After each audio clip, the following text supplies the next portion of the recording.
Welcome back to Sailing Northern Brees. In our second episode, we are sailing on our biggest journey yet. We're off to Greenland. This is a huge task for just Marie and I, but we spent years preparing, so we're confident in our success. It doesn't all go smoothly, but it's certainly worth the trip. In our last episode, we made it from East River Shipyard near Halifax to St. John's, Newfoundland. We spent several days in St. John's preparing the boat and ourselves, and took a few breaks to visit the best of the city. The scenery, both natural and urban, are very beautiful, and the music is fantastic. Come and enjoy when you get a chance. Boat preparations included adding a few items for our journey.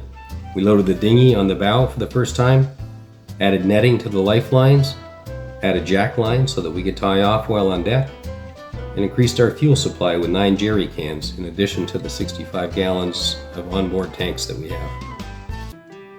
Marie constructed a cozy clear tent structure for our front cockpit and also provisioned us for an extended time offshore. We met another couple who were also sailing north from St. John's, and after a few meetings, we made a plan to leave with Anna and Alan on their aluminum boat, Taya, when the weather was right. Our weather router, Chris Parker, gave us the go-ahead, and we headed north out of St. John's Harbour together. This trip should take about 6.5 days, and we quickly got the sails up and were underway with brisk winds behind us. We'll see several shots here of the breeze from Taya's deck, and we've captured some photos of them as well. We had met 4 other boats in Halifax, also heading to Greenland this month, but they had elected to leave from Labrador in spite of the ice risks, so we were traveling with Taya and not with those other folks.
This is one of my favorite stills with a dramatic sky and the tiny boat.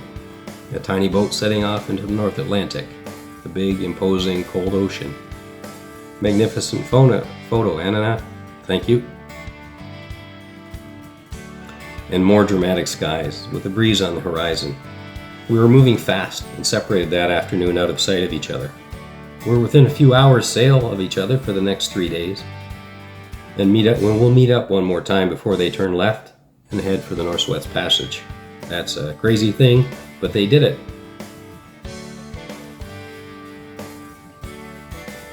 So we sailed the next 3 days, and it looked a lot like this.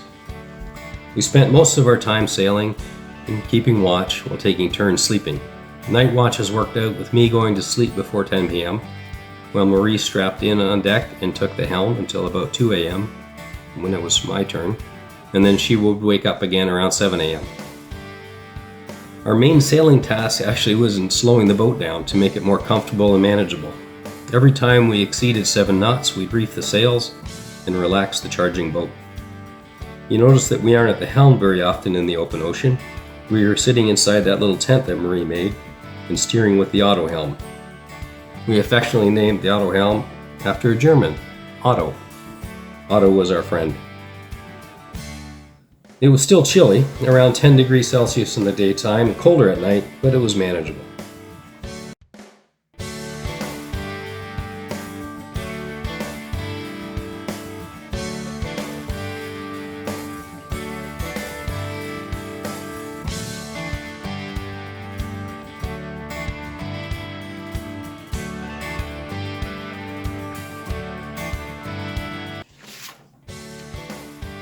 Here's a little shot of our instruments.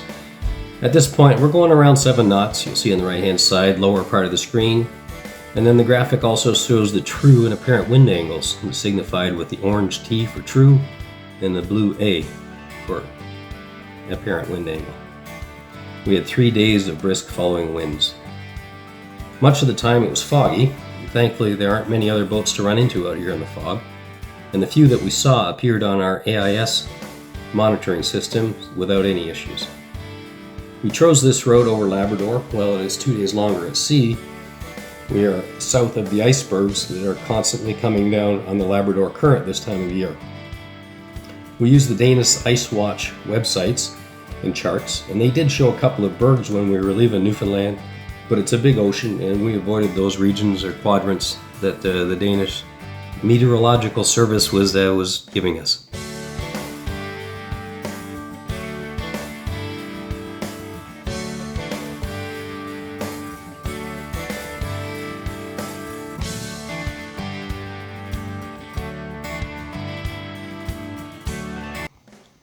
And it wasn't all fog. We did have a little sun and fantastic views.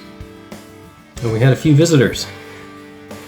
We watched 3 orcas approach and 2 swim by in a wide berth. And then one surprised us right here with a big blow. I think we got whale snot on us. It was startling and a little frightening.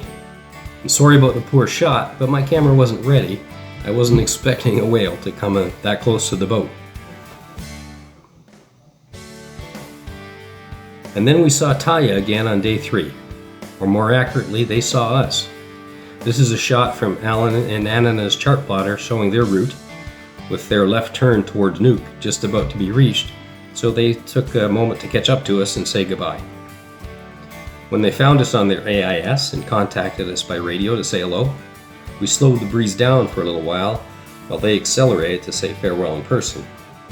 On this chart, the green boat is us, the red boat is Taya, and this is a little bit after we said hello, so they've now turned west. Our first sight of other humans after 3 days as the Taya approaches. It's a happy moment on a gray day. It was great to see Anna and Alan out in the North Atlantic, halfway to Greenland. We had a nice chat on the radio and with a little shouting person to person, and then they turned left, reset their sails, wing on wing, and headed to Nuuk.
They took some excellent photos of us also as they caught us. You'll soon see our sails reefed a little sloppily for this occasion.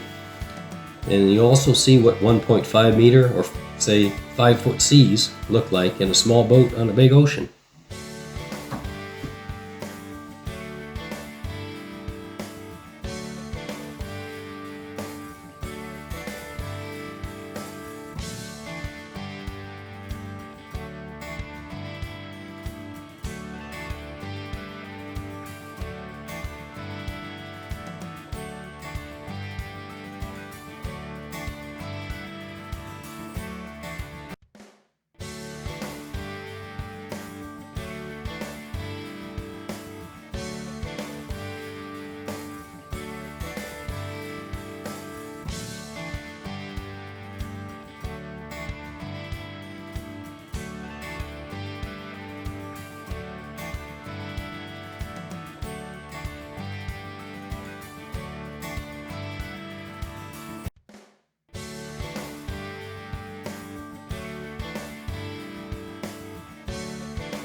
And after our visit, we're back to sailing on our own this time for 3 more days.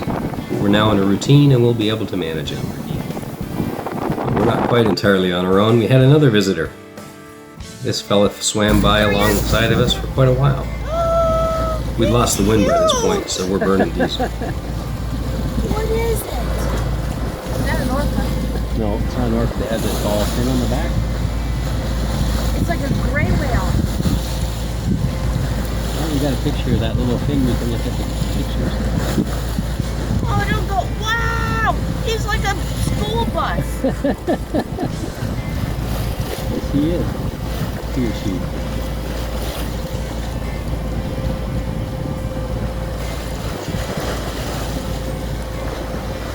Oh, don't go. Oh my God, he's so magnificent.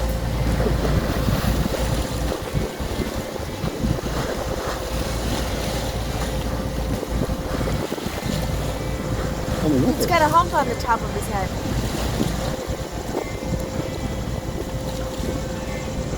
Those pilot wings? No, they're small. That's very big. Sperm wings? That scares all the whales in Blue whale?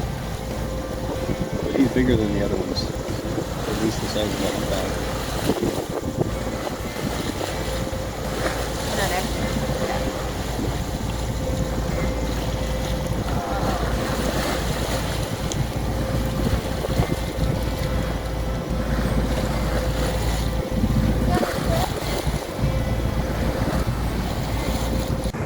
We were receiving weather updates via satellite link on our Iridium Go device from Chris Parker.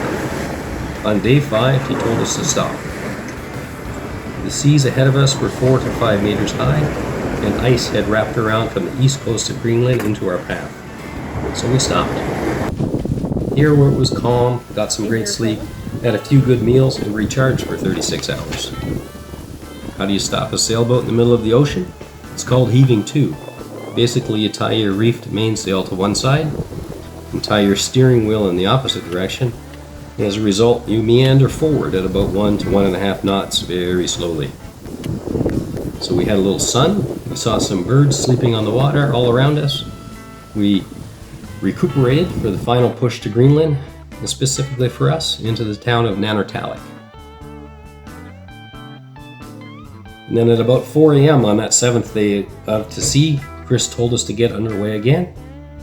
The seas were going to calm to only 2 meters, and we could comfortably and safely continue. So we headed forwards. And we saw our first iceberg. A small one, but still big enough that you don't want to hit it.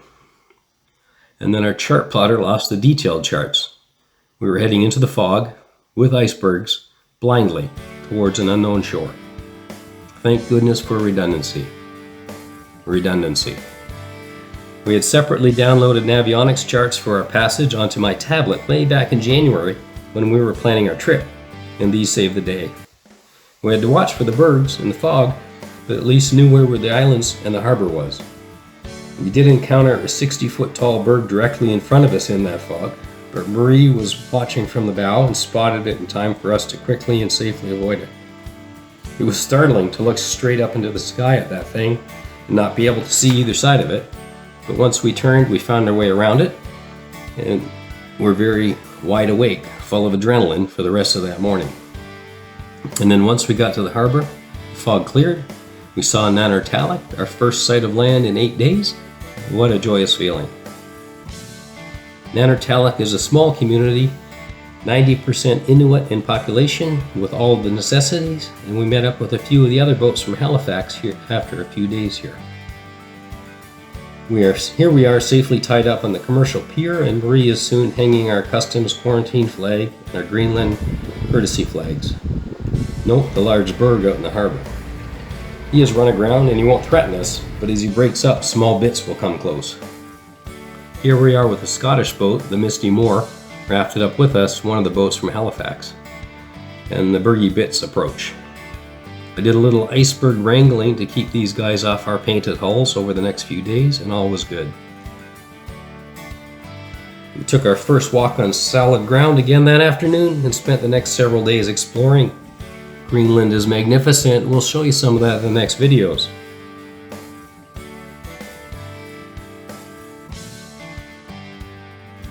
So thanks to all who have helped us along this journey.